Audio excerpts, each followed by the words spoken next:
In America, fortunes aren't built, they are engineered. The history books tell you New York City was built by dreamers, by immigrants, by sweat and by steel. We are taught that the city is the ultimate expression of the American meritocracy, a colossal monument to hard work and ambition where anyone can rise. But the history books leave out the foundational fact. The most successful man in early America didn't just participate in the building of the city, he bought it. And then, with cold surgical precision, he engineered a financial mechanism to ensure that everyone else who came after would have to rent the very foundation back from his lineage forever. Every skyscraper, every humble brownstone, every commercial or residential lease you sign today, regardless of its date or address, traces a direct, cold, and unforgiving financial line back to one man, John Jacob Astor. He wasn't a builder, not a financier in the modern sophisticated sense, not a politician. He was fundamentally a fur trader. He started his career in the desolate wilderness, acquiring pelts and shipping them across the globe to China and Europe. So the essential question stands sharp and clear. How did a man whose staggering initial wealth was made hunting beavers come to own the dirt beneath the most valuable real estate on the planet? That is the $50 trillion secret we are decoding tonight. The common myth about success in American real estate is that it's all about timing the market, about shrewd investment, about recognizing an opportunity nobody else sees. The mirror technique.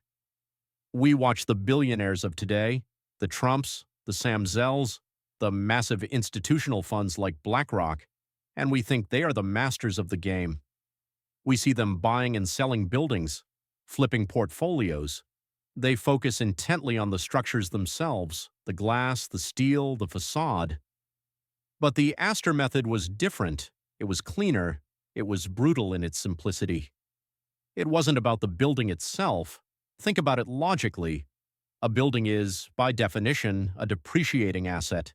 It needs constant work, maintenance, and fresh capital. It decays, it breaks down, it is temporary. The Astor system was only about the dirt underneath, the land is permanent. This is where Astor's vision met the very geography of the island. He understood that you can move steel, you can't move bedrock. The foundation of Manhattan is geographically fixed, rigid, and ultimately irreplaceable. In the 1830s, New York City was moving. It was expanding rapidly, pushing its boundaries northward up the fixed, finite island of Manhattan.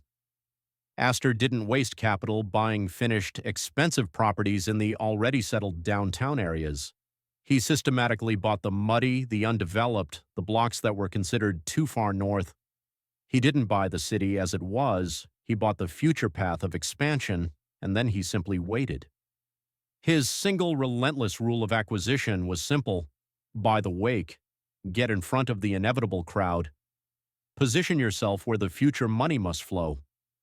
Astor understood one simple, devastating truth about urbanization that most modern developers miss: the kinetic law of density. As people pour into a fixed, geographically constrained space, the demand for space itself becomes fundamentally inelastic. You can always build a new apartment complex in New Jersey. You can never, ever make new Manhattan. Because of this law, he didn't need to build anything. Others, the wave of developers, speculators, and builders, would build for him. The builders needed his land. The flood of immigrants and the growing population desperately needed the buildings. And this is the exact moment and mechanism where the term slumlord is truly born. Astor would lease the land, the dirt, to a developer, and he'd do it for a long but strictly finite period, say 21 years. The developer had to use their own capital, take their own risk, and pay out of pocket to construct the tenement to make the structure viable. This is the key to the empire. At the precise mandated end of that 21-year lease, the legal mechanism kicked in. The developer lost their investment, their structure, and their leasehold. Astor got the land back, but now he also acquired the fully paid-for building on top of it. He collected unearned perpetual rent on an asset he never spent a dollar to construct. It was, in pure financial terms, a systematic perpetual capital transfer. a process of asset elimination for the tenant developer and pure exponential accumulation for the landowning family. He didn't just build a fortune, he built a financial machine that ran itself. This wasn't just a business model, it was a legal weapon, a financial perpetual motion machine that was powered by two interlocking cylinders, engineered scarcity and ruthless trust law. Pay attention here. This is the moment the blueprint for permanence was created. This is the concept that ensures your rent is paid to his legacy, even today. Astor's final, most strategic move was contained in his final will. He was not sentimental, he was coldly pragmatic. He did not divide his massive, sprawling portfolio of Manhattan land among dozens of individual heirs. Instead, he placed it all into complex, multi-generational trusts. The rules governing these trusts were simple, cold, and brilliant. The land could be leased, it could generate enormous, endless income for the family, but it could almost never be sold.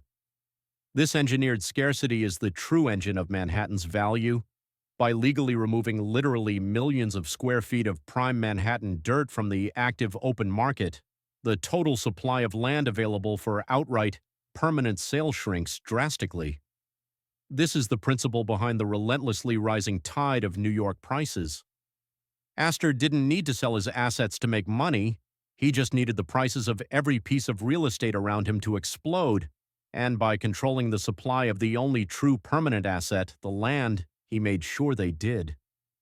His trust created a perpetual scarcity engine that still operates in the legal shadows of the city today. So what does this cold 19th century history mean for the person trying to find an affordable apartment or open a small business in the city in 2025? The specific names are different now. The original Astor trusts have been layered, reformed, and obscured behind dozens of anonymous LLCs and opaque holding companies. But the fundamental mechanism is still the relentless engine of Manhattan's entire economic life. The modern property owner, the person who bought a condo or who owns a high-rise office tower, doesn't own the city in the same way that an owner in the suburbs owns their home. They are often just the newest tenant in a long, unbroken lineage of ground lease agreements and restrictive covenants. They own a structure, a temporary asset, but they do not own the freedom of the underlying land. They are paying for the Astor's century-old legacy. The American dream, especially the intensely marketed New York version, is sold as the aspiration of building wealth through homeownership and business success. But in this city, the fundamental astronomical cost of the land itself functions as a perpetual tax, a systemic transfer of capital that moves from the productive economy, your paycheck, your business profit, to the inherited economy, the landowning trusts. Why is your rent so high? It's not just a simple fluid equation of supply and demand for apartments. It's the cost of buying an asset with an engineered, intentional, and artificial cap on its supply, a cap placed there by one family generations ago. We need clarity here. This isn't a story about moral failure or corruption in the petty sense. This isn't about villains or malice. This isn't evil. This is structure. This is the genius of creating a financial system where the outcome, the guaranteed concentration of wealth, is fixed by the legal rules of the game itself.